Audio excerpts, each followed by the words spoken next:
ഇന്നിങ്ങനെ നിങ്ങളുടെ മുമ്പാകെ നിൽക്കാൻ പറ്റുമെന്ന് ഞാൻ വിചാരിച്ചതല്ല. രോഗവും ദുഃഖവും പ്രയാസവും ഈവൻ മരണത്തിൻ്റെ അനുഭവങ്ങൾ കൂടെ കടന്നു പോകുമ്പോഴും കഴിഞ്ഞ ദിവസം ദൈവം എന്നോട് പറഞ്ഞു, ഞാൻ ചോദിച്ചു, കർത്താവേ, ഈ മരണകരമായ അവസ്ഥയിൽ കൂടെ ഞാൻ എന്തിനാണ് കടന്നു പോയത്, നീ എന്തിനാ എന്നെ കടത്തി വിട്ടതെന്ന് ചോദിച്ചപ്പോൾ കർത്താവ് പറഞ്ഞു, 23-ാം സങ്കീർത്തനത്തിലെ ആ വാക്യം നീ ഒന്നുകൂടെ വായിക്കാൻ പറഞ്ഞു. ഞാനത് 23-ാം സങ്കീർത്തനം മലയാളത്തിൽ വായിച്ചു. കൂരിരുൾ താഴ്വരയിൽ കൂടെ നടന്നാലും ഞാനൊരു അനർത്ഥവും. അപ്പോൾ എനിക്കൊന്നും പിടികിട്ടിയില്ല. അപ്പോൾ എന്നോട് പറഞ്ഞു, ഇംഗ്ലീഷ് ബൈബിൾ എന്നെടുത്ത് വായിക്കാൻ പറഞ്ഞു. Even though I walk through the valley of the shadow of death.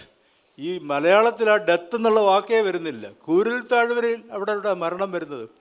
കൂരിരുൾ താഴ്വരയുടെ, അതായത് മരണത്തിൻ്റെ നിഴൽ വീണ കൂരിരുൾ താഴ്വരയിൽ കൂടെ ഞാൻ നടക്കേണ്ടി വന്നാലും അവിടെയും നീ എന്നോട്. അപ്പം ഞാൻ അതിനെക്കുറിച്ച് കുറച്ച് ധ്യാനിച്ചപ്പോഴേ ഒരു കാര്യം എനിക്ക് മനസ്സിലായി. And in the Bible, English Bible, it says the shadow of death. Even though I walk through the valley of the shadow of death, even though I walk through the valley of death എന്നല്ല, the shadow of death. എന്താ അതിൻ്റെ അർത്ഥം? നമ്മൾ കടന്നു പോകുന്നത് മരണത്തിൽ കൂടെ അല്ല, മരണത്തിൻ്റെ നിഴൽ വീണ താഴ്വരയിലാണ്. അപ്പോൾ അതിൻ്റെ അർത്ഥം എന്താ? ഒരു മരണത്തിൻ്റെ നിഴലേ നമ്മൾ കടന്നു പോകുന്നുള്ളൂ. മരണം ഒരുവൻ ഏറ്റെടുത്തു. സ്തോത്രം. 2000 വർഷങ്ങൾക്ക് മുമ്പ് എൻ്റെയും നിങ്ങളുടെയും മരണം കാൽവറിയിൽ എനിക്ക് വേണ്ടി മരിച്ച ഒരു കർത്താവുണ്ട്. അതുകൊണ്ട് ഇനി നമുക്ക് മരണമില്ല. We walk through the valley of the shadow of death. മരണത്തിൻ്റെ നിഴലിൽ കൂടെ നമ്മൾ കടന്നു പോകുന്നതേ ഉള്ളൂ. ഇതെത്ര പേരെ സന്തോഷിപ്പിക്കുന്നുണ്ട്? സ്തോത്രം. ഒരു ദൈവ പൈതലിനെ, വീണ്ടെടുക്കപ്പെട്ട ഒരു ദൈവ പൈതലിന് മരണമില്ല.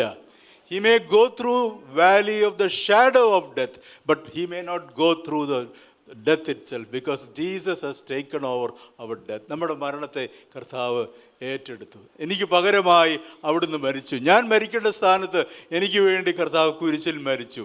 ഹല്ലേലൂയ. ദൈവത്തെ സ്തുതിക്കാം, സ്തോത്രം ചെയ്യാം. കഴിഞ്ഞ ദിവസം പാസ്റ്റർ വീട്ടിൽ വന്ന സമയത്ത് എന്നോട് പറഞ്ഞു, അച്ഛൻ ഈ ആഴ്ച വാച്ച. ഞാൻ പറഞ്ഞു, വരണോ വേണോ? കാരണം 2 ആഴ്ച കൂടെ കഴിഞ്ഞിട്ട് വരണമെന്ന് വെച്ചിരിക്കുകയായിരുന്നു. ഈ ലിഫ്റ്റൊക്കെ ശരിയായിട്ട് ഞങ്ങൾ 2 പേരും കൂടെ വരാതിരിക്കുകയായിരുന്നു. പക്ഷേ ആ സ്നേഹപൂർണമായ നിർബന്ധം എൻ്റെ മേൽ കിടന്നു. ഇന്ന് രാവിലെ എഴുന്നേറ്റപ്പോഴും ഞാൻ വേണോ വേണ്ടായോ ഒരു മെസ്സേജ് അയച്ചാലോ എന്നൊക്കെ വിചാരിച്ചു. പക്ഷേ ദൈവത്തിൻ്റെ ആത്മാവ് എന്നെ ഇവിടെ കൊണ്ടുവന്നു. നിങ്ങളുടെ മുമ്പാകെ ആരോഗ്യത്തോടെ ബലത്തോടുകൂടി ദൈവം നിർത്തി. അതിനായിട്ട് ഞാൻ ദൈവത്തെ സ്തുതിക്കുകയാണ്, സ്തോത്രം ചെയ്യുകയാണ്. ഹല്ലേലൂയ.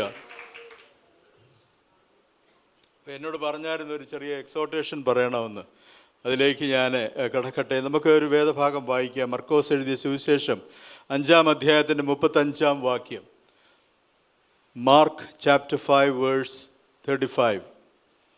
ഇങ്ങനെ പറഞ്ഞുകൊണ്ടിരിക്കുമ്പോൾ തന്നെ പള്ളിപ്രമാണിയുടെ വീട്ടിൽ നിന്ന് ആൾ വന്നു, നിന്റെ മകൾ മരിച്ചുപോയി, ഗുരുവിനെ ഇനി അസഹ്യപ്പെടുത്തുന്നത് എന്തിന് എന്ന് പറഞ്ഞു. നിന്റെ മകൾ മരിച്ചുപോയി, ഗുരുവിനെ ഇനി അസഹ്യപ്പെടുത്തുന്നത് എന്തിന്?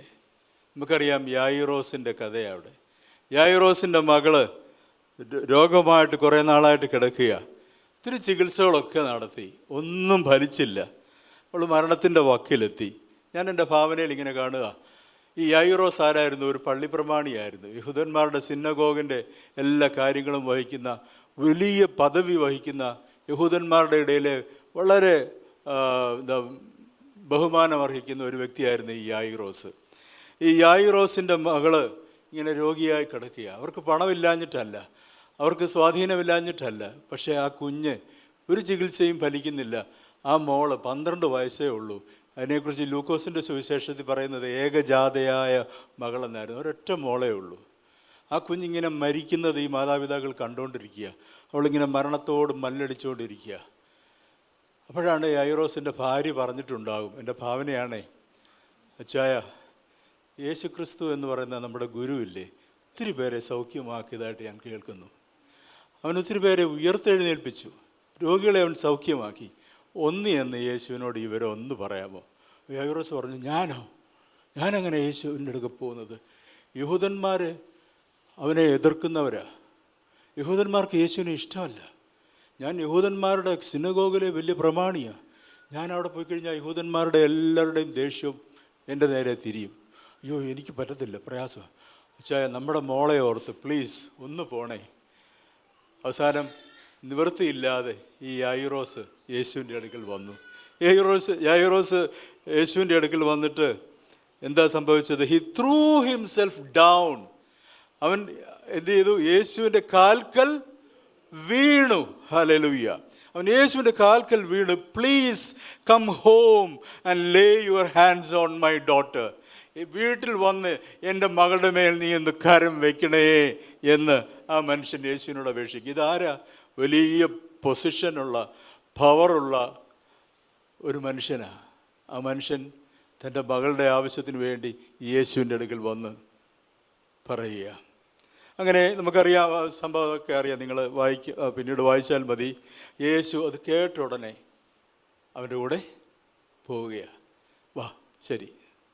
അവൻ്റെ വലിയ വിശ്വാസമൊന്നും കണ്ടിട്ടൊന്നുമല്ല, പക്ഷേ യേശുവിൻ്റെ അടുക്കൽ ചെല്ലുന്നവരെ അവൻ വെറുതെ വിടത്തില്ല കേട്ടോ.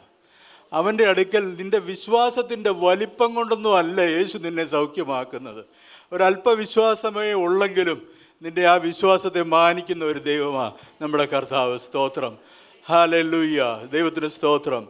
ഭാര്യ നിർബന്ധിച്ചതുകൊണ്ട് വന്നതാ, പക്ഷേ വീണു, കാൽക്കൽ വീണു, യേശുവിനോട് അപേക്ഷിച്ചു. യേശു അവനോടൊപ്പം നടന്ന് പോയിക്കൊണ്ടിരിക്കുക. അപ്പോഴാണ് 12 സംവത്സരമായി രോഗിയായ ഒരു സ്ത്രീ അവൻ്റെ വസ്ത്രത്തിൻ്റെ വിളുമ്പ് തൊട്ടതും സൗഖ്യമായതും. സ്തോത്രം. ഞാനിതിങ്ങനെ വായിച്ച സമയത്ത് ഇന്നലെ രാത്രി ഞാൻ ഈ ഭാഗം ഇങ്ങനെ ധ്യാനിച്ചുകൊണ്ടിരുന്നപ്പോൾ ഈ 12 എന്നുള്ളത് 2 പ്രാവശ്യം ഇവിടെ പറയുന്നുണ്ട്. ഈ മകൾക്ക് 12 വയസ്സായിരുന്നു. ഈ സ്ത്രീക്ക് 12 വർഷമായിട്ട് രോഗമായിരുന്നു. അതായത് ഈ കുഞ്ഞ് ജനിച്ച അന്ന് മുതലേ ഈ സ്ത്രീ ഈ രോഗവുമായിട്ട് കഴിയുക. ആ കുഞ്ഞിൻ്റെ പ്രായമുണ്ട് ഇവരുടെ രോഗത്തിന്. സ്തോത്രം. ഇടയ്ക്ക് വെച്ച് ഈ സ്ത്രീ യേശുവിൻ്റെ വസ്ത്രത്തിൻ്റെ വിളുമ്പ് തൊട്ടപ്പോൾ തന്നിൽ നിന്ന് ശക്തി പുറപ്പെട്ട് അവൾ സൗഖ്യമായതായിട്ട് അവൾ അറിഞ്ഞു. ആ സംഭവമൊക്കെ നമുക്കറിയാം. യേശു തിരിഞ്ഞു നോക്കി, എന്നെ തൊട്ടതാര് എന്നൊക്കെ ചോദിച്ചു. ഒടുവിൽ ആ സ്ത്രീ മുൻപോട്ട് വന്നു. മകളെ, നിൻ്റെ വിശ്വാസം നിന്നെ രക്ഷിച്ചിരിക്കുന്നു, സമാധാനമായിട്ട് പൊയ്ക്കോളൂ. ഈ സമയത്ത് യായിറോസിൻ്റെ ഉള്ളിങ്ങനെ പിടയ്ക്കുക. ഈ സ്ത്രീക്ക് വരാൻ കണ്ട സമയം അല്ലേ? ഈ സ്ത്രീക്ക് വരാൻ കണ്ട സമയം. എൻ്റെ കുഞ്ഞ് അത്യാസന്ന നിലയിൽ കിടക്കുക, ക്രിട്ടിക്കൽ സ്റ്റേജിലാണ്.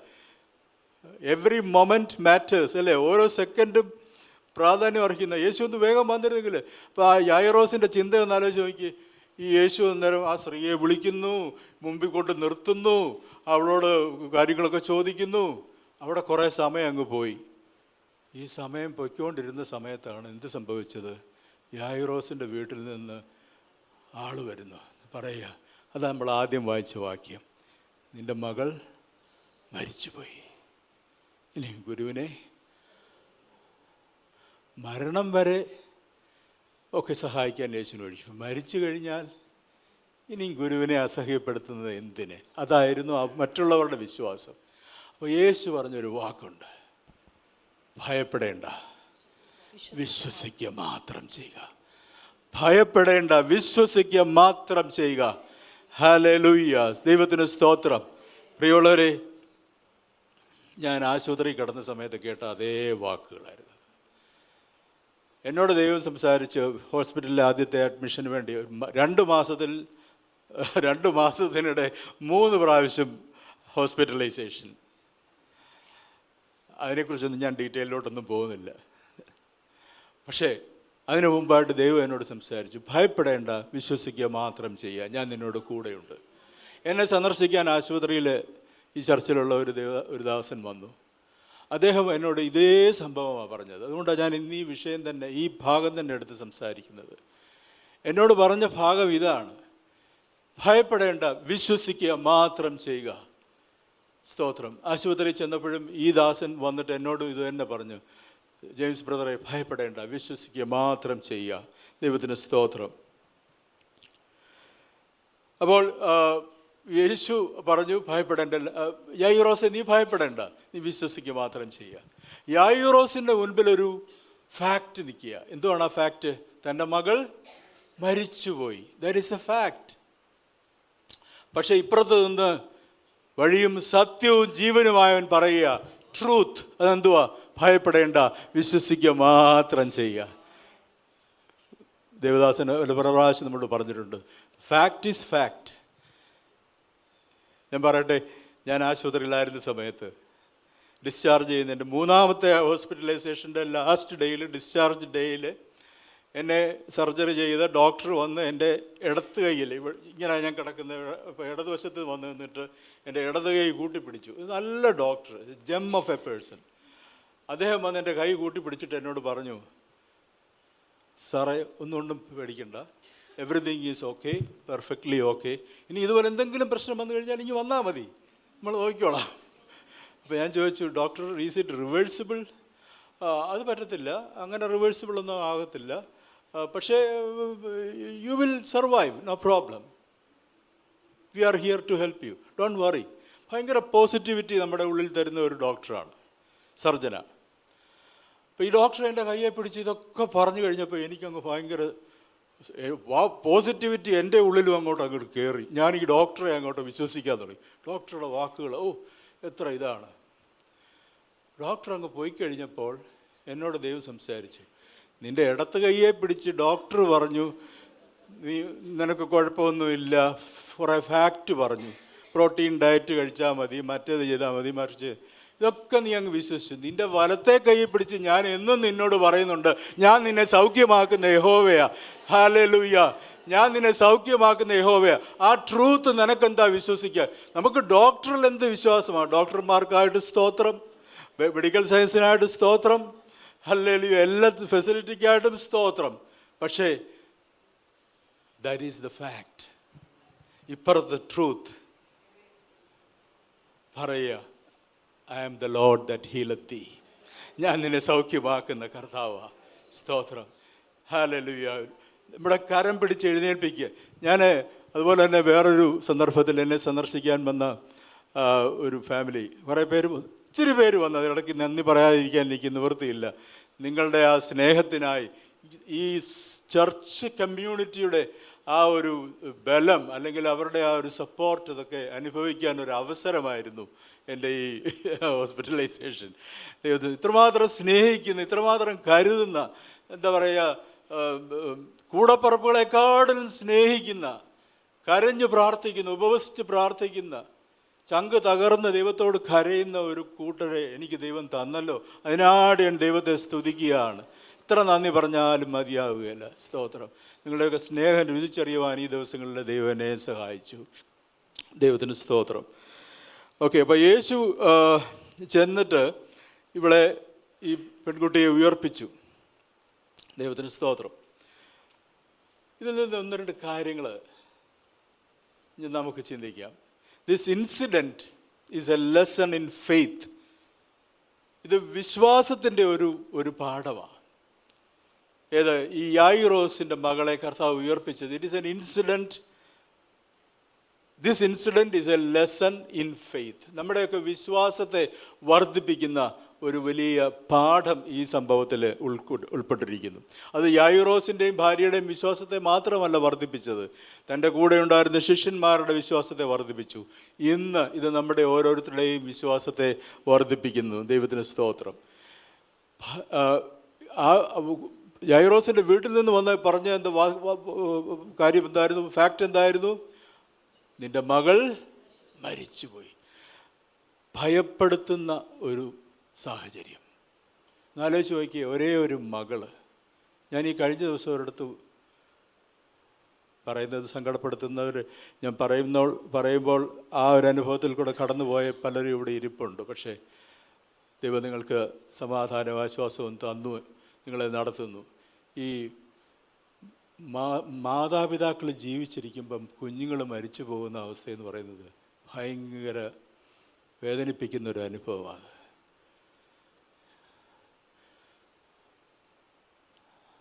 ഭാര്യ മരിച്ച ഭർത്താവിനെ നമ്മൾ വിഡോവർ എന്ന് വിളിക്കും. ഈ ഭാര്യൻ. ഭർത്താവ് മരിച്ച ഭാര്യയെ വിധവയെന്ന് വിളിക്കും. മാതാപിതാക്കൾ മരിച്ച കുഞ്ഞുങ്ങളെ അനാഥരെന്ന് വിളിക്കും. പക്ഷെ മക്കൾ മരിച്ച മാതാപിതാക്കളെ എന്താ വിളിക്കുക? അതിനൊരു വാക്കുണ്ടോ? ഞാൻ നോക്കട്ടെ, എനിക്ക് കിട്ടുന്നില്ല. അത് ലോകത്തിലെ ഏറ്റവും വലിയ ദുഃഖമാണ് പുത്ര നഷ്ടമെന്ന് പറയുന്നത്. മക്കളെ ജീവനോടെ ഇരിക്കുമ്പോൾ തന്നെ മക്കൾ നഷ്ടപ്പെട്ടു പോകുന്നത്. ഈ അപ്പനും അമ്മയും ആ അനുഭവത്തിൽ കൂടെ കടന്നുപോയി. ഭയങ്കര പേടിപ്പെടുത്തുന്ന, വിഷമിപ്പിക്കുന്ന, സങ്കടപ്പെടുത്തുന്ന, ഭയപ്പെടുത്തുന്ന ഒരു സാഹചര്യം. ഏക മകള് മരിച്ചുപോയി, മാതാപിതാക്കൾ ജീവിച്ചിരിക്കുകയാണ്. സ്തോത്രം. ഇങ്ങനെയുള്ള സാഹചര്യങ്ങൾ കൂടെ നമ്മൾ കടന്നു പോകേണ്ടി വരുമ്പോൾ there are certain benefits in such fearful situations. ഇങ്ങനെ ഭയപ്പെടുത്തുന്ന ജീവിത സാഹചര്യങ്ങൾ കൂടെ നാം കടന്നു പോകുമ്പോൾ അവിടെയും നമുക്ക് ചില ബെനിഫിറ്റ്സ് കാണാനായിട്ട് സാധിക്കും. ഭയപ്പെടുത്തുന്ന സാഹചര്യങ്ങൾ കൂടെ ദൈവം എന്തിനാണ് നമ്മളെ കടത്തി വിടുന്നതെന്നറിയാമോ? ഒന്ന്, fearful situations help us clarify our priorities.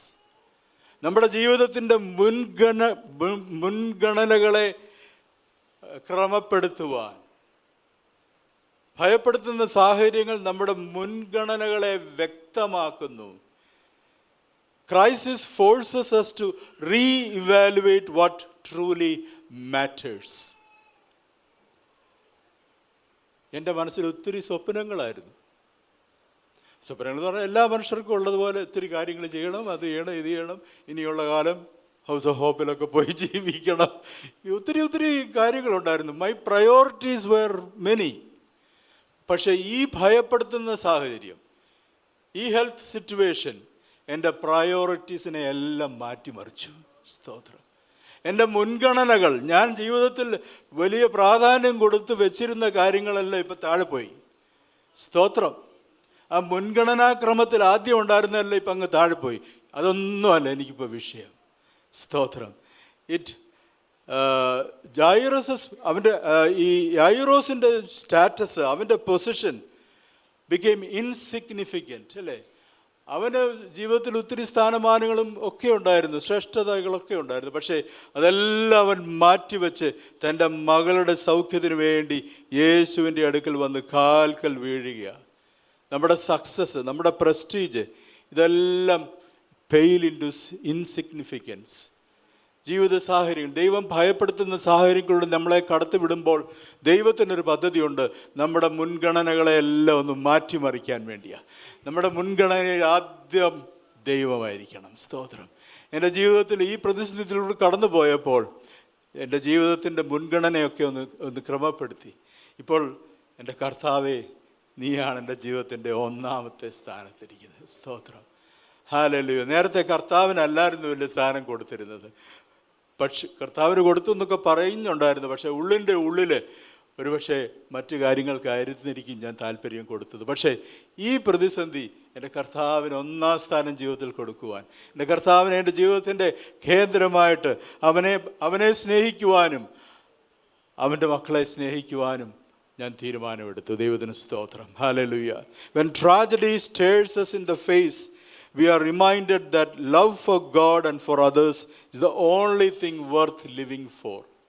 ജീവിതത്തിൽ പ്രതിസന്ധികൾ വരുമ്പോൾ, ദുരന്തങ്ങൾ ജീവിതത്തിൽ നേരിടുമ്പോൾ ഒരു കാര്യം നമ്മളെ ഓർമ്മിപ്പിക്കും.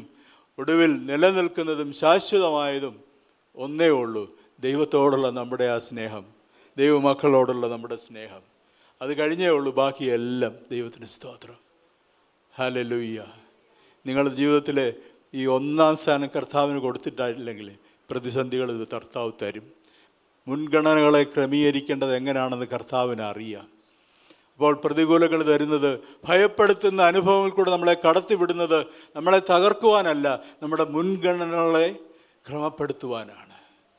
മേളിലിരിക്കുന്ന ചിലതൊക്കെ താഴെ പോകണം, താഴെ കിടക്കുന്ന ചില പ്രയോറിറ്റീസൊക്കെ മുകളിൽ വരണം. Praise the Lord. മനസ്സിലായത് ഞാൻ വിശ്വസിക്കുന്നു. രണ്ടാമതായിട്ട്, fearful situations strip away our pride and let the Lord prove himself mighty on our behalf. ഈ ഭയപ്പെടുത്തുന്ന സാഹചര്യങ്ങൾ നമ്മുടെ ഉള്ളിലെ അഹംഭാവത്തെ ഒക്കെ അങ്ങ് നീക്കം ചെയ്യും. ഞാൻ ആരോ വലിയ ആളാണ്, എല്ലാം വലിയ സംഭവമാണെന്നൊക്കെയുള്ള ഒരു തോന്നലുകളൊക്കെ ഉണ്ടല്ലോ. ചിലപ്പോൾ കയറി വരും. ഇത് പിശാച് ഇങ്ങനെ കൊണ്ടുവരും. ഉള്ളിലെ ഒരു ബോധ്യം, ഒരു അഹംഭാവം, പ്രൈഡ്. ഇതിനെ ദൈവം എന്ത് ചെയ്തു? വലിച്ചങ്ങ് കീറും. സ്തോത്രം. 2 മാസം കൊണ്ട് വലിച്ച് കീറി. എന്തെങ്കിലും ഉള്ളിലൊരു അഹംഭാവം ഉണ്ടായിരുന്നുണ്ടെങ്കിൽ അതെല്ലാം വലിച്ചങ്ങ് കീറി. സ്തോത്രം. It stripped away my pride. നിങ്ങൾ വിചാരിക്കും, അയ്യോ സാറിന് അങ്ങനെ അഹംഭാവമൊന്നും ഇല്ലായിരുന്നല്ലോ ബ്രദർ, അങ്ങനെ അഹങ്കാരിയൊന്നും അല്ലായിരുന്നല്ലോ. പക്ഷെ നിങ്ങൾക്കറിയത്തില്ല, എൻ്റെ ഉള്ളിൽ ഒത്തിരി അഹംഭാവം ഉണ്ടായിരുന്നു. നമ്മുടെ ഉള്ളിലൊക്കെ കിടപ്പുണ്ട് പ്രിയമുള്ളവർ, ഈ പ്രൈഡ്, സെൻസ് ഓഫ് പ്രൈഡ്.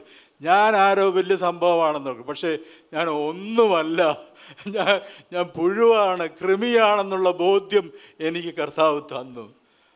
ഒരു ശ്വാസം മാത്രമാണ്, ഒരു പുക മാത്രമാണ്. ദൈവത്തിന് സ്തോത്രം. ഭയാനകമായ സാഹചര്യങ്ങൾ നമ്മിലെ അഹംഭാവത്തെ നീക്കം ചെയ്യുന്നു.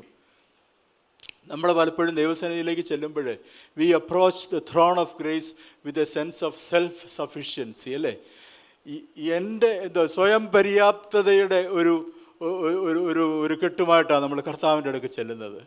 കർത്താവേ, ഇന്ന കാര്യങ്ങളൊക്കെ നീ ഒന്ന് ശരിയാക്കി തരണേ, ബാക്കി ഞാൻ ചെയ്തോളാം, അല്ലേ? ഇതല്ലേ നമ്മുടെ ഒരു മനോഭാവം.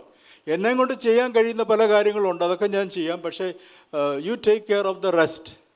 എന്നെ കൊണ്ട് കഴിയാത്തത്. പക്ഷേ കർത്താവ് എന്നെ ഒരു കാര്യം പഠിപ്പിച്ചു, നിന്നെ കൊണ്ട് ഒന്നും ചെയ്യാൻ കഴിയത്തില്ല. സ്തോത്രം. കർത്താവ് പറഞ്ഞത് എന്താ അറിയാമോ? എന്നെ പിരിഞ്ഞ് നിങ്ങൾക്കൊന്നും ചെയ്യാൻ, എന്നെ കൂടാതെ നിങ്ങൾ, without me you cannot do anything. സ്തോത്രം. ആ ഒരു റിയലൈസേഷനിലേക്ക് നമ്മൾ വരണം. ഇപ്പോഴും നമ്മുടെ, അതിനെ ഞാൻ അഹംഭാവം എന്ന് വിളിച്ചത്.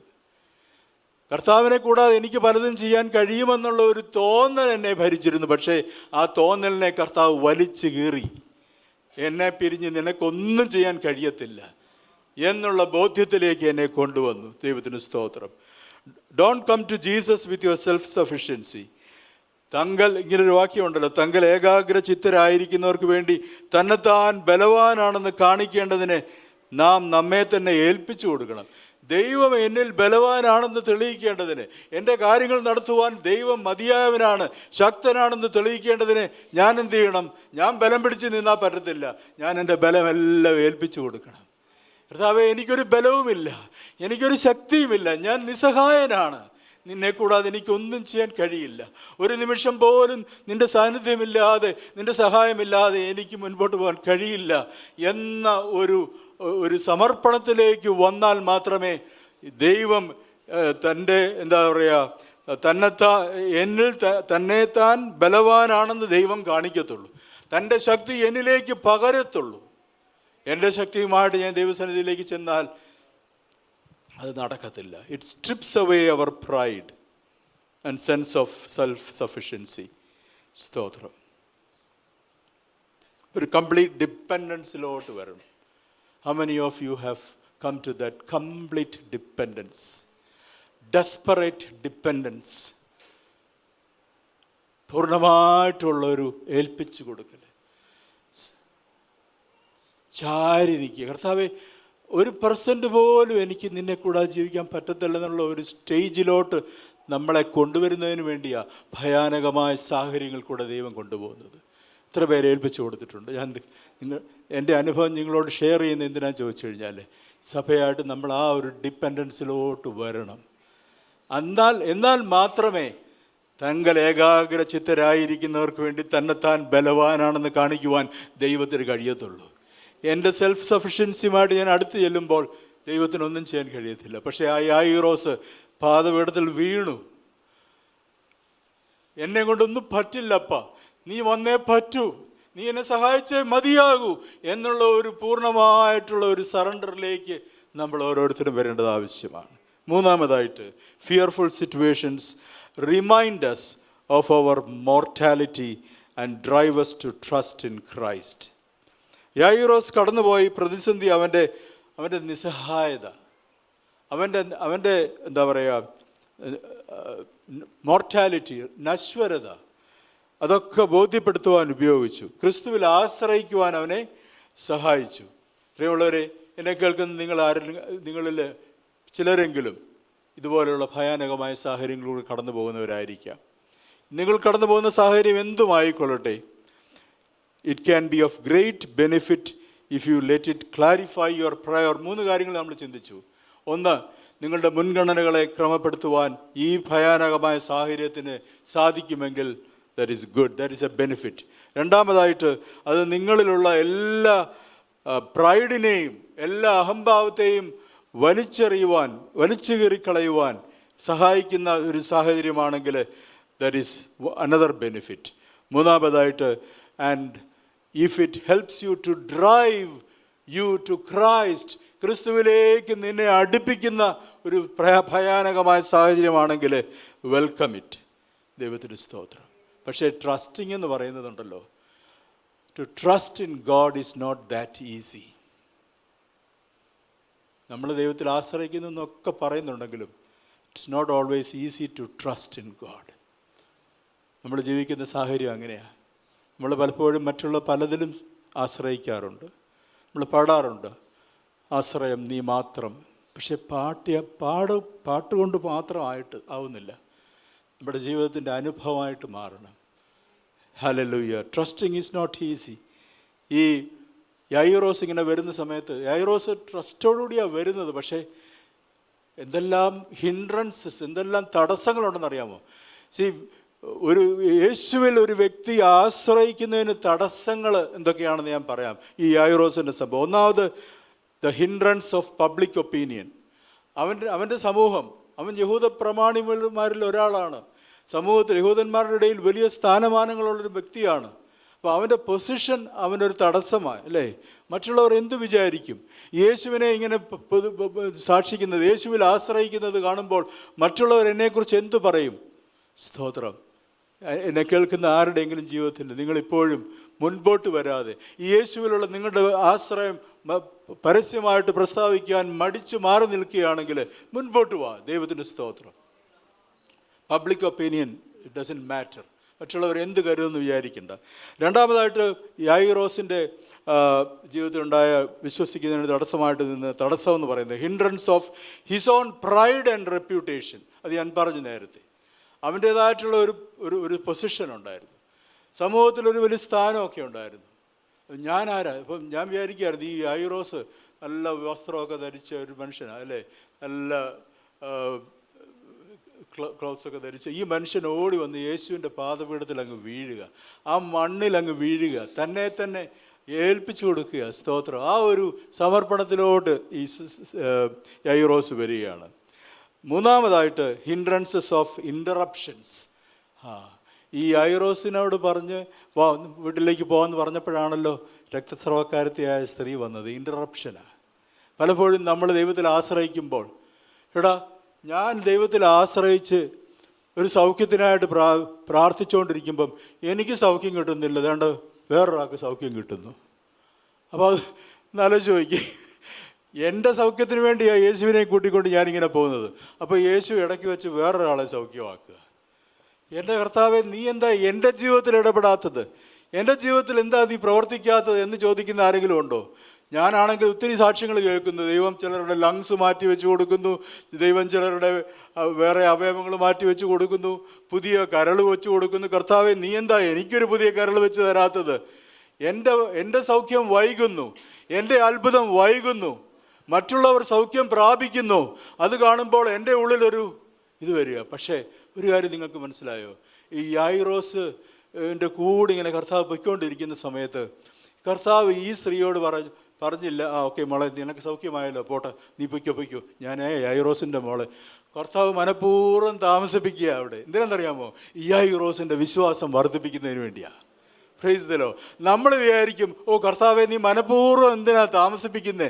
നീ എന്തുകൊണ്ടാണ് എൻ്റെ സൗഖ്യം വൈകിപ്പിക്കുന്നത്? അല്ല, നിൻ്റെ സൗഖ്യം വൈകിപ്പിക്കുക അല്ല.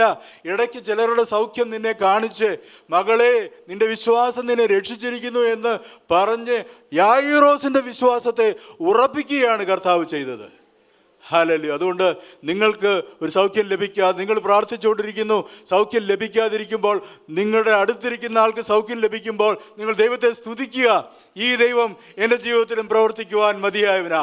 ഇന്നല്ലെങ്കിൽ നാളെ എൻ്റെ ജീവിതത്തിലും കർത്താവ് പ്രവർത്തിക്കും. സ്തോത്രം.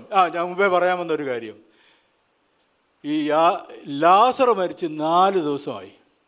അവൻ്റെ ഡെഡ് ബോഡി അവിടെ അവസ്ഥ ഒന്ന് ആലോചിച്ച് നോക്കി. അവൻ്റെ ഉള്ളിലെ ഇൻറ്റേർണൽ ഓർഗൻസ് എല്ലാം ഡീക്കേഡായി, അല്ലേ? അതിനെ പഴയതുപോലെ ആക്കാനായിട്ട് കഴിയുമോ?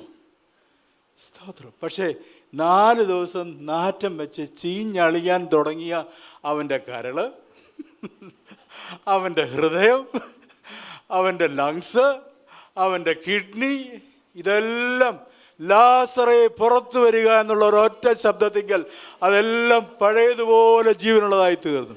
സ്തോത്രം. ഇല്ലാത്തതിനെ ഉള്ളതുപോലെ വിളിച്ചു വരുത്തുന്ന ഒരു ദൈവം, അഴുകിയതിനെ, നാറ്റം വെച്ചതിനെ ജീവിപ്പിക്കുമാറാക്കുന്ന ഒരു ദൈവം. ലാസർ പുറത്തു വന്നപ്പോൾ അഴുകിയ കിഡ്നിയുമായിട്ടാണോ വന്നത്? തകർന്ന സിറോസിസ് ഉള്ള ലിവറുമായിട്ടാണോ വന്നത്? അല്ല, അവൻ്റെ അവയവങ്ങളെ എല്ലാം ദൈവം പുനഃസൃഷ്ടി നടത്തി. ഇപ്പോൾ എന്നെ ആശുപത്രി കിടക്കയിൽ വെച്ച് എന്നോട് കർത്താവ് പറഞ്ഞതാ, എടാ 4 ദിവസമായി നാറ്റം വെച്ചവൻ്റെ ശരീരത്തിലെ അവയവങ്ങളെ പുതുക്കി പുതിയ അവയവങ്ങൾ കൊടുത്ത് അവനെ പുറത്തു കൊണ്ടുവരാൻ എനിക്ക് കഴിയുമെങ്കിൽ നിൻ്റെ അസുഖമൊന്നും എനിക്ക് വിഷയമല്ല. Price the Lord. ഇന്നല്ല നാളെ ഞാനത് ചെയ്യും. ഇതിനിടയ്ക്ക് ഒരു ദർശനം ഞങ്ങളെ ദൈവം കാണിച്ചു. ഞങ്ങളെ അല്ല കാണിച്ചത്, എനിക്ക് വേണ്ടി ഞങ്ങൾക്ക് വേണ്ടി പ്രാർത്ഥിച്ച ഒരു ദൈവദാസി ഒരു ദർശനം കണ്ടു. ഒരു തോട്ടം, ആ തോട്ടത്തിലൊരു തോട്ടക്കാരൻ ഇരുന്നിട്ട് ഒരു സൈഡ് മൊത്തം കളയാ, വീഡ്സ്. ആ കള ഇങ്ങനെ പറിക്കുക. അപ്പോൾ ഇതിൻ്റെ അർത്ഥം എന്തുവാന്ന് ചോദിച്ചപ്പോൾ ആ ദർശനം കണ്ട ആൾക്കറിയത്തില്ല, പക്ഷെ ഞങ്ങളോട് ഇത് ഷെയർ ചെയ്തു. അതുപോലെ തന്നെ വേറൊരു ദർശനവും ആ ദാസി കണ്ടു. അതായത് മോശക്കുഞ്ഞിനെ പെട്ടകത്തിൽ കിടത്തിയിട്ട്, ഞാങ്ങടെ പെട്ടകത്തിൽ കിടത്തിയിട്ട് ആ പെട്ടകത്തിൻ്റെ അകവും പുറവും ഹീല് തേച്ചതായിട്ട് വായിച്ചു. ഇതും കാണുന്നു. 2 ദർശനങ്ങൾ ഞാൻ കാണുന്നു എന്ന് പറഞ്ഞു. എന്നിട്ട് ആ പ്രാർത്ഥിച്ച് പ്രവചനം പറഞ്ഞ ദൈവദാസിയുടെ ഓഡിയോ ക്ലിപ്പ് ഞങ്ങൾക്ക് അയച്ചു തന്നു ഇവിടെയുള്ള വേറൊരു കർത്താവിൻ്റെ ദാസി. അപ്പോൾ പെട്ടെന്ന് ഞങ്ങൾക്ക് മനസ്സിലായി, സിറോസിസ് ബാധിച്ച്, ക്യാൻസർ ബാധിച്ച ലിവറിലെ കളകളെ, വീഡ്സിനെ എല്ലാം കർത്താവ് പറിച്ചുകൊണ്ടിരിക്കുക. Praise the Lord. Sometimes your miracle is instantaneous, sometimes your miracle is gradual. Hallelujah. ചിലപ്പം ദൈവം പെട്ടെന്ന് അത്ഭുതം പ്രവർത്തിക്കും, ചിലപ്പം ദൈവത്തിൻ്റെ പ്രവൃത്തി ഗ്രാജുവലായിരിക്കും. കളകളെ പറിച്ചുകൊണ്ടിരിക്കുക. ദൈവത്തിന് സ്തോത്രം. പുതിയ പുതിയ അവയവങ്ങളെ ദൈവം തന്നുകൊണ്ടിരിക്കുക. എന്നെ കേൾക്കുന്നവരെ, നിങ്ങളുടെ വിശ്വാസം വർദ്ധിക്കട്ടെ. ദൈവത്തിന് സ്തോത്രം. നിങ്ങൾ വിചാരിക്കും എൻ്റെ ഈ ശരീരത്തിൻ്റെ അവയവങ്ങൾക്ക് ഇനിയൊരു പുതുക്കമില്ല എന്ന് വിചാരിക്കുക. പക്ഷേ കർത്താവ് പറയുകയാണ്, നിൻ്റെ ശരീരത്തിലുള്ള എല്ലാ കളകളെയും ഞാൻ പറിക്കുകയാണ്. ക്യാൻസറിൻ്റെ കളകളെ പറിക്കുകയാണ്. മറ്റ് രോഗാണുക്കളുടെ, രോഗബന്ധനങ്ങളുടെ കളകളെ ഞാൻ പറിച്ച് നിന്നെ സൗഖ്യമാക്കുന്ന യഹോവയാണ്. അതുപോലെ എനിക്ക് ഇൻറ്റേർണൽ ബ്ലീഡിങ് ഉണ്ടായി, കുറേ രക്തം നഷ്ടപ്പെട്ടു, ബ്ലഡ് വെസൽസ് ഒക്കെ റപ്ചറായി, അവിടെ എല്ലാം കീല് തേച്ച്. ഹല്ലേലൂയ. ദൈവത്തിൻ്റെ, കർത്താവിൻ്റെ രക്തത്തിൻ്റെ ആ ഒരു സംരക്ഷണം കൊണ്ട് പൊതിഞ്ഞ് ആ ലീക്കെല്ലാം കർത്താവ് അടച്ചുകൊണ്ടിരിക്കുക. ഞാങ്ങടെ പെട്ടകത്തിന് കീല് തേച്ചതുപോലെ ഞങ്ങൾ ആ പ്രവചനം ഏറ്റെടുത്തു, ആ ദർശനം ഏറ്റെടുത്തു. കർത്താവ് ഈ നാളുകളിൽ അത് ചെയ്തുകൊണ്ടിരിക്കുന്നു. ദൈവത്തിന് സ്തോത്രം. ഹല്ലേലൂയ. അപ്പം നമ്മുടെ വിശ്വാസത്തിലേക്കുള്ള യാത്രയിൽ ഒത്തിരി ഹിൻഡ്രൻസ് ഉണ്ട്. Hindrance of public opinion, hindrance of our own pride and reputation, hindrance of interruptions. ദൈവത്തിന് സ്തോത്രം. And another hindrance is mockers. യേശു അവിടെ വന്ന സമയത്ത് അവൾ മരിച്ചുപോയി എന്ന് അവർ പറഞ്ഞു. യേശു അവിടെ വന്നിട്ട്, ഇല്ല അവൾ ഉറങ്ങുകയാണെന്ന് പറഞ്ഞപ്പോൾ കുറേ പേര് പൊട്ടി അങ്ങ് ചിരിച്ചു. ഇവരിതുവരെ കരഞ്ഞുകൊണ്ടിരുന്ന പാർട്ടികളായിരുന്നു കേട്ടോ. അവിടെ പ്രൊഫഷണൽ മോണേഴ്സ് ഉണ്ടായിരുന്നു. അവരെ പൈസ കൊടുത്ത് കൂലിക്ക് അവരെ വരുത്തും. അവരവിടെ നിന്നിട്ട് ഈ ശവസംസ്കാര ശുശ്രൂഷയുടെ സമയം മുഴുവനും നെഞ്ചത്തടിച്ച് ഭയങ്കര കരച്ചില്ല. പോകുന്ന നേരം അവർ പൈസ എണ്ണി വാങ്ങിച്ചുകൊണ്ട് പോവുകയും ചെയ്യും. ഇങ്ങനെയുള്ള പ്രൊഫഷണൽ മോണേഴ്സാണ്. അവരിത് കേട്ട് ചിരിച്ചു. ചത്ത കൊച്ചിനെ കുറിച്ച് പറയുന്നത് കേട്ടോ, ഉറങ്ങുവാന്ന്. അവിശ്വാസം പറയുന്ന കൂട്ടർ ചിലപ്പം ചുറ്റുപാടും കാണും. അവിശ്വാസം പറയുന്നവരെ അവരുടെ കൂടെ കൂടരുത് കേട്ടോ. വിശ്വാസത്തോടെ നിൻ്റെ കൂടെ നിൽക്കുന്നവരുടെ കൂടെ വേണം നിന്ന് പ്രാർത്ഥിക്കുവാൻ. അവിശ്വാസത്തെ ദൈവം ഇഷ്ടപ്പെടുന്നില്ല. ഇസ്രായേൽ ജനത്തിൻ്റെ ഏറ്റവും വലിയ ദൈവം വെറുത്തെന്ന് പറഞ്ഞാൽ അവരുടെ അവിശ്വാസമായിരുന്നു. അവിശ്വാസവും അവിശ്വാസമുള്ള തലമുറ എന്നാണ് അവരെക്കുറിച്ച് പറയുന്നത്. കോട്ടമുള്ള തലമുറ. നമ്മുടെ ജീവിതത്തിലെ അവിശ്വാസമെല്ലാം മാറിപ്പോകട്ടെ. ദൈവത്തിന് സ്തോത്രം. ഹല്ലേലൂയ. ഞാനൊരു കാര്യം പറയട്ടെ. ഈ പുറത്തിരുന്ന ഈ മോക്കേഴ്സിനെയും ഒക്കെ കൂട്ടിക്കൊണ്ടല്ല കർത്താവ് ഈ മുറിക്കകത്ത് കയറി കുഞ്ഞിനെ സൗഖ്യമാക്കിയത്. കൂടെ ആരുണ്ടായിരുന്നു? അപ്പനും അമ്മയും യൈറോസും ഭാര്യയും, പിന്നെ പത്രോസ്, യാക്കോബ്, യോഹന്നാൻ. ഇതിന് അത്രയും പേരെ കൂട്ടിയത് അവർ വിശ്വാസത്തിൽ നിന്നവരായിരുന്നു, ഉറച്ചു നിന്നവരായിരുന്നു. ഞാൻ ഈ പ്രയാസത്തിൽ കൂടെ കടന്നുപോയ സമയത്ത് ഈ കർത്താവ് എന്നെ സൗഖ്യമാക്കുന്ന ആ വേളയിൽ കർത്താവിനോടൊപ്പം നിങ്ങളും അനേകർ ആ മുറിക്കുള്ളിൽ കയറി. നിങ്ങൾ ആ മുറിക്കുള്ളിൽ കയറി എനിക്ക് വേണ്ടി പ്രാർത്ഥിച്ചു കർത്താവിനോടൊപ്പം. കർത്താവ് സൗഖ്യമാക്കുന്ന സമയത്ത് നിങ്ങളുടെ മധ്യസ്ഥത, നിങ്ങൾ എനിക്ക് വേണ്ടി പ്രാർത്ഥിച്ച ആ പ്രാർത്ഥനയുണ്ടല്ലോ, ആ മുറിക്കകത്ത് കയറി കർത്താവിനോടൊപ്പം പത്രോസും യാക്കോബും യോഹന്നാനും പ്രാർത്ഥിച്ചതുപോലെ നിങ്ങൾ ഓരോരുത്തരും എനിക്ക് വേണ്ടി പ്രാർത്ഥിച്ചതുകൊണ്ടാണ് ഇന്ന് ഞാൻ നിങ്ങളുടെ മുമ്പാകെ ആരോഗ്യത്തോടെ ബലത്തോടുകൂടി നിൽക്കുന്നത്. ഹല്ലേലൂയ. അതൊരിക്കലും ഞാൻ മറക്കുകയില്ല. ദൈവത്തിന് സ്തോത്രം. അതുകൊണ്ട് നിങ്ങളോട് അവിശ്വാസത്തിൻ്റെ വാക്കുകൾ പറയുന്നവരുടെ വാക്കുകൾ കേൾക്കരുത്, അങ്ങനെയുള്ളവരുടെ അടുക്കൽ നിൽക്കരുത്. വിശ്വസിക്കുന്നവരോട് കൂടെ ചേർന്ന് പ്രാർത്ഥിക്കുക. ദൈവത്തിന് സ്തോത്രം. ഹല്ലേലൂയ.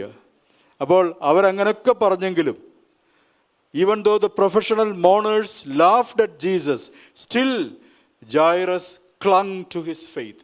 യായിറോസ് തൻ്റെ വിശ്വാസത്തെ മുറുകെ പിടിച്ചു.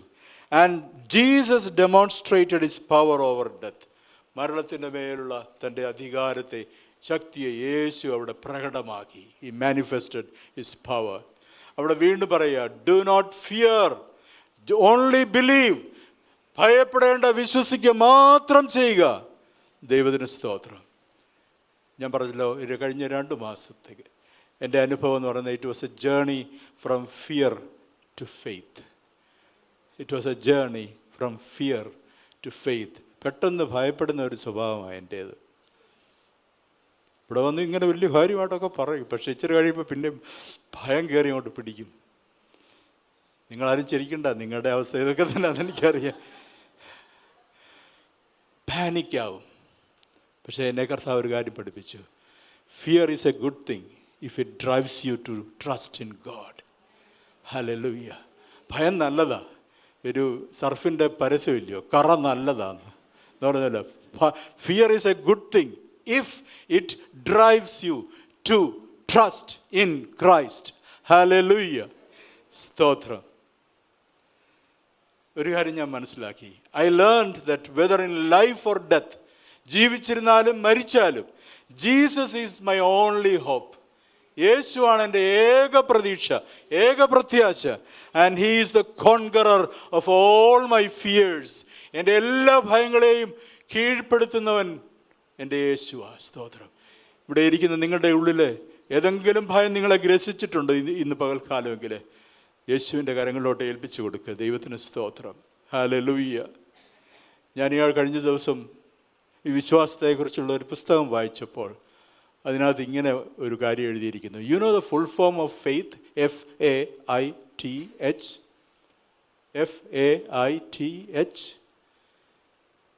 Forsaking all, I trust him. Forsaking all, I trust him. FAITH. മനസ്സിലായല്ലോ? അതുകൊണ്ട് ഞാൻ എൻ്റെ വാക്കുകളെ അവസാനിപ്പിക്കട്ടെ. മറ്റുള്ളതെല്ലാം അങ്ങോട്ട് വിട്ടുകളാ. ചുറ്റുപാടുമുള്ളത്, ഈ ഹിൻഡ്രൻസസ് ഒന്നും നോക്കണ്ട, അതെല്ലാം വിട്ടുകളാ. And trust him. Forsake all and trust him. Forsake all and I trust him. ഇവതിൻ്റെ ദൈവം നമ്മളെ അനുഗ്രഹിക്കുമാറാകട്ടെ. ഇന്ന് കേട്ട ഈ സന്ദേശം തീർച്ചയായിട്ടും നിങ്ങൾക്ക് അനുഗ്രഹമായിരുന്നു ഞങ്ങൾ വിശ്വസിക്കുന്നു. ഒരുപക്ഷെ നിങ്ങൾ ഇതുവരെയും ഈ ചാനൽ സബ്സ്ക്രൈബ് ചെയ്തിട്ടില്ലെങ്കിൽ ദയവായി ഇപ്പം തന്നെ ഒന്ന് സബ്സ്ക്രൈബ് ചെയ്യുക. ഈ സന്ദേശം മറ്റു ചിലർ കൂടി ഒന്ന് ഫോർവേഡ് ചെയ്ത് കൊടുക്കുക. നിങ്ങൾക്കിത് അനുഗ്രഹമായിരുന്നെങ്കിൽ തീർച്ചയായിട്ടും അത് മറ്റുള്ളവർക്കും ഒരു അനുഗ്രഹമായി തീരുവാൻ അത് കാരണമായി തീരും. God bless you.